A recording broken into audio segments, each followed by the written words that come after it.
রাজা পাখিদের রাজা ছিল। ওনার একটা রাজকুমারী ছিল যার নাম ছিল চুটকি। চুটকি মা, তোর এখন বিয়ের বয়স হয়ে গেছে। আমি চাইছি তোর বিয়ে একটা সুন্দর আর ভালো পাখির সাথে হোক। তাই জন্যে আমি নিজের মন্ত্রী কাককে তোর জন্য একটা ভালো সম্বন্ধ আনতে বলেছি। আমি বিয়ে তো করব, কিন্তু একটা শর্ত আছে। শর্ত? কিরম শর্ত?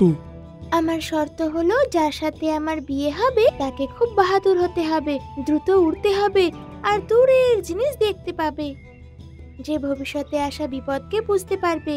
আমি এমন পাখিকে বিয়ে করতে চাই। মা, তুমি তো খুব বড় শর্ত রেখেছো। এত কিছু ভালো জিনিস একটা পাখির ভিতরে কি করে থাকবে? বাবা, আমি জানি না, আমার শর্ত পূরণ না হলে বিয়ে করব না, আর এখানেই থাকবো। রাজা একটা সভা ডাকে আর গাছে পাখিদের জমায়েত হয়। শোনো, আমার মেয়ের শর্ত আছে যে সে এমন পাখিকে বিয়ে করবে যে খুব জোর গতিতে ওড়ে, আর খুব ওজন ওঠায়, আর খুব দূর অবধি দেখতে পায়।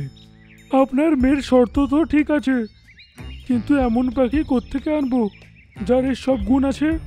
সেসব জানি না। এক কাজ করো, দূরে দূরে এটা ছড়িয়ে দাও।